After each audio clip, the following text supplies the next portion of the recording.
परम सरदे ओशो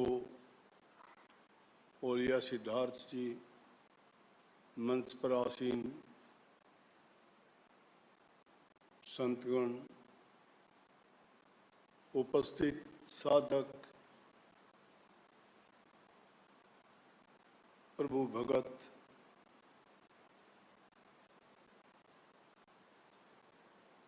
आप सब ने महापुरुषों की वाणी, एक एक शब्द की व्याख्या, करनी करने का तरीका,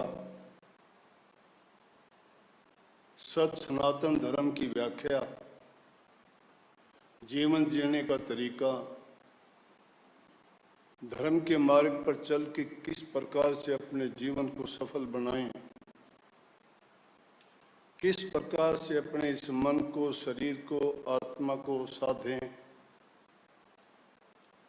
कौन सी ऐसी करनी करें कि जिसके कारण मनुष्य जन्म सफल हो जाए। मैं समझता हूँ बोलने के लिए महापुरुषों ने कहीं कोई जगह छोड़ी नहीं है, फिर भी मैं गले कूचे से थोड़ा बहुत निकाल के बोलने का प्रयास करूँगा। हम सब कुछ जानते हैं, संतों की वाणी बड़ी प्रमाणिक है। वो वेदों के अनुसार, शास्त्रों के जिस प्रकार से व्याख्या की गई है, लिखी गई है, भाषा अलग हो सकती है, लेकिन सबका उद्देश्य एक ही है। और संतों ने फरमाया है कि मन जानत सब बात जानत ही ओगण करे, काहे की कुशलात हाथ दीप ले कुएं पड़े। अरे मन जानता है, सब कुछ जानता है, हम क्या करते हैं? और जानते हुए जब हम ठीक नहीं करते तो कुशल कहाँ से होगा जानबूझ के जो कुएं में गिरते हैं। चोला भक्ति का पहनते हैं, करनी करते नहीं है। ये करनी का मार्ग है, नहीं बुद्धि विचार, बुद्धि छोड़ करनी करे तब पावे कुछ सार। करनी करने का तरीका एक नहीं, कितने बताए। जब तक इंसान का चरित्र ऊंचा नहीं है, जब तक इंसान का खान पान शुद्ध नहीं है, जब तक इंसान की संगति अच्छी नहीं है, जब तक इंसान प्रभु के रास्ते पर चलने लायक बनता नहीं है, तब तक सारी बातें थोथी है। थोथे पिछोड़ने से कुछ मिला नहीं करता है। थोथा काहे पिछोड़ो रे, पिछोड़ हो जा में निज कण हुई। खुशी होती है आप लोगों को देख के कि आप कितने ललायित हैं उस प्रभु के पाक दर्शन करने के लिए। और उसको पाने का तरीका भी महापुरुष सबको साथ लेके चलते हैं। ये सच सनातन धर्म के ही अंग हैं, यहाँ अलग नहीं है कोई भी। सच सनातन धर्म एक वृक्ष है, पेड़ है, ये उसकी शाखाएं हैं। इसीलिए तो इनको पंथ, मजहब और धर्म कह दिया गया।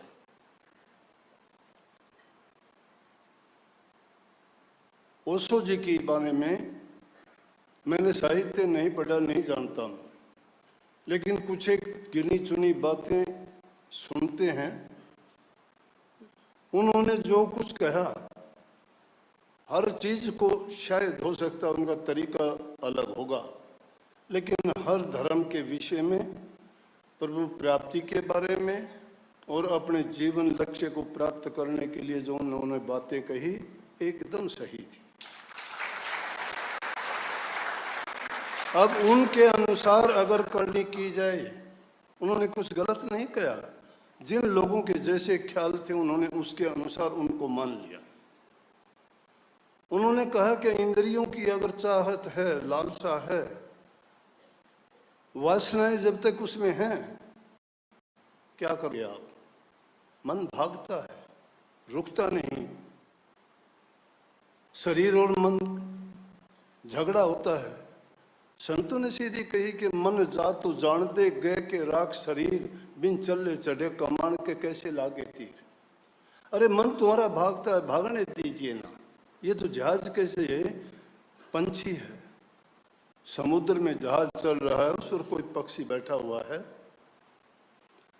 और वो पक्षी बैठे बैठे देखता है कोई भी चीज वहां ना खाने की है, ना पीने की, ना देखने की, जल ही जल है।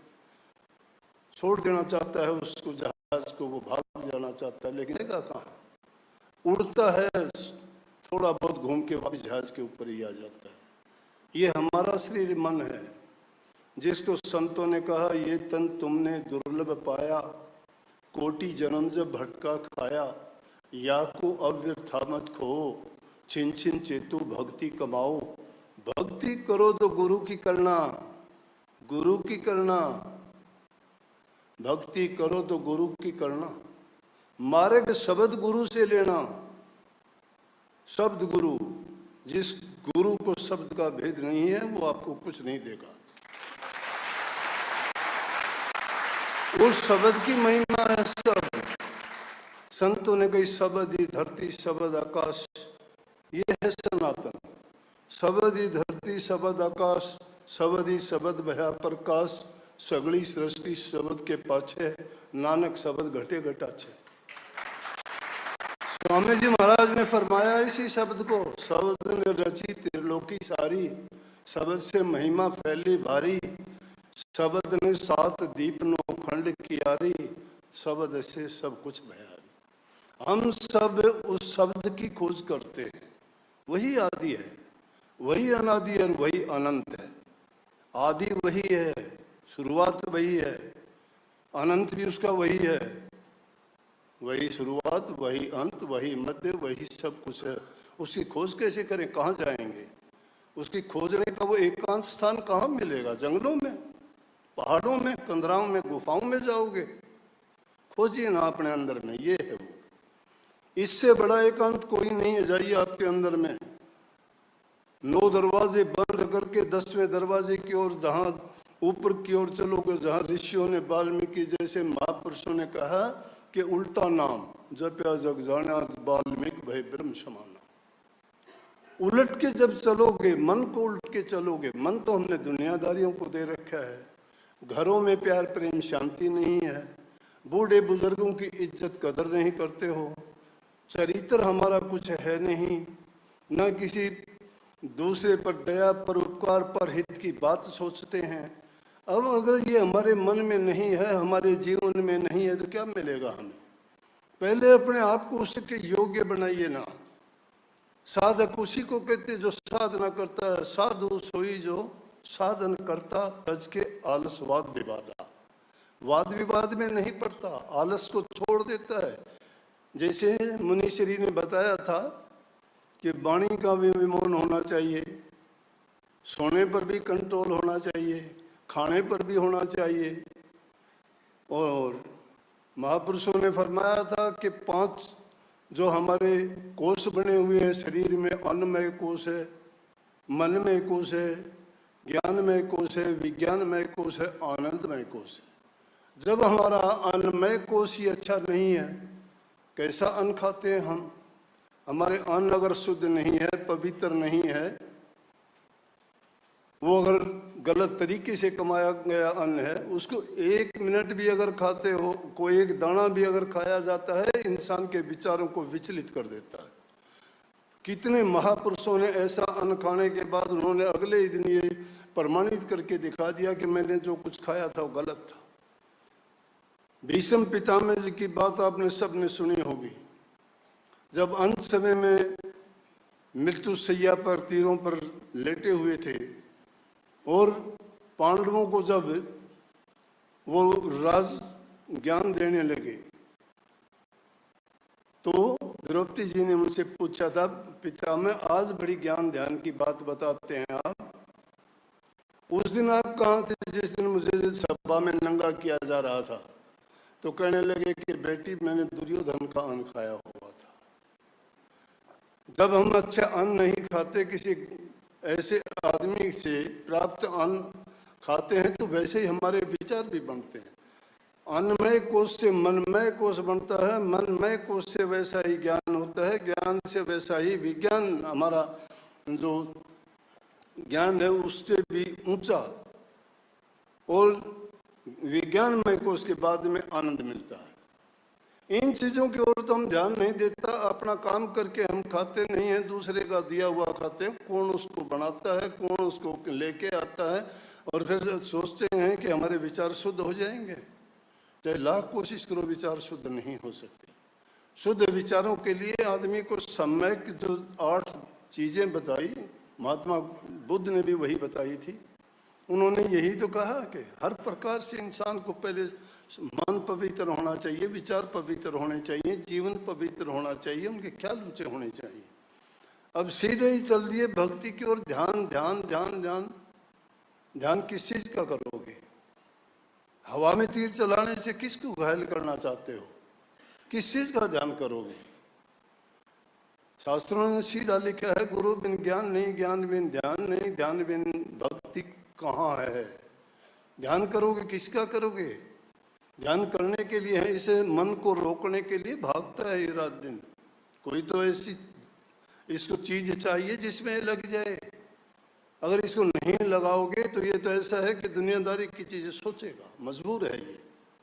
इस 84 लाख योनि में तुलसीदास जी ने जो उनका वर्गीकरण किया है, गोस्वामी जी ने, उन्होंने कहा 9 लाख जल के जीव हैं, 10 लाख पखेरु जान, 11 कीट भृंग है, 27 20 बखान, 30 लाख पशु योनि है, और 4 लाख नर होई, तुलसी इनमें राम भजे धन है सोई।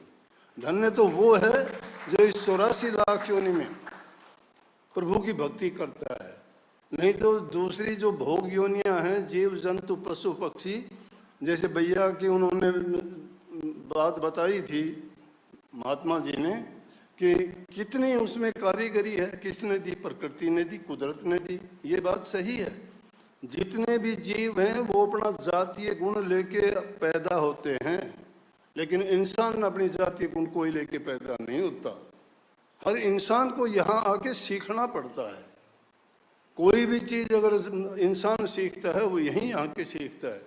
जीव जंतु पशु पक्षी कीट पतंगे जो भी देखोगे, उनके माँ बाप के जो भी गुण होंगे वो जन्म से ही साथ लेके आते। कछुआ अपने अंडे बाहर देता है पानी से, लेकिन जब वो अंडे से बच्चे निकलते हैं पानी की ओर ही भागते हैं।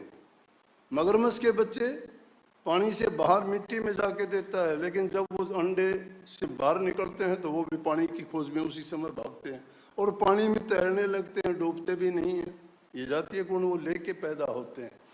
और कितने जीव जंतु, लेकिन इंसान को सब कुछ यहीं सीखना पड़ता है। अगर वो सीख के करता है, हमें यूं एकत्रित होने की जरूरत नहीं थी, हम भी सीखने के लिए आए हैं। हमें शिक्षक की जरूरत है, शिक्षक की गुरु है, वो रहबर है, इसीलिए तो गुरु की आवश्यकता पड़ती है। गुरु जब तक रास्ता देख, और गुरु का ही ध्यान करना होता है। गुरु को गोविंद से बड़ा बताया गया है। सहजोबाई राजस्थान में हुई है, सहजोबाई राजस्थान में हुई है, उन्होंने तो परमात्मा से भी बड़ा गुरु को कहा है और प्रमाणिक करके दिखाया है। उनकी वाणी में ये आया, हरि तजो पर गुरु ना बिसारो। हरि के समान गुरु को ना, गुरु के समान हरि को नाए निहारूं। हरि ने 5 चोर दिए साथा, सतगुरु ने छुटाली समझ अनाथा। हरि ने अपना आपा छिपाया, सतगुरु ने दे दीपक दर्शाया। हरि रूठे तो रूठन दे और तू भी दे सिटका, सतगुरु सिर पर राखी आपे कर सरा। जिसके सिर के ऊपर सतगुरु है वो अपने आप संभाल लेगा उसको, और जिसका है ही नहीं कोई भी, उसको कौन संभालेगा? इसलिए गुरु का ध्यान कर, गुरु का ध्यान कर प्यारे, बिना इसके नहीं छूटना। गुरु का ध्यान करो, उसके बिना कोई छूटने का रास्ता नहीं है। ये ज्ञान आपको कौन बताता है? रास्ता कौन बताता है? भक्ति करने का तरीका कौन? गुरु, जो आपको गुरु बताता है किस तरीके से, किस रास्ते पे चल के अपने जीवन को साधें और किस प्रकार से हम इसका पूर्ण लाभ उठाएं। अगर हम ऐसे ही कह दें कि ध्यान करो, किस चीज़ का ध्यान करेंगे भाई? ध्यान कहाँ रुकेगा मन? करते हैं, करने के तरीके बहुत अलग अलग सब ने अपनाए हैं, लेकिन मंजिल एक ही है, उसी की तलाश में निकले।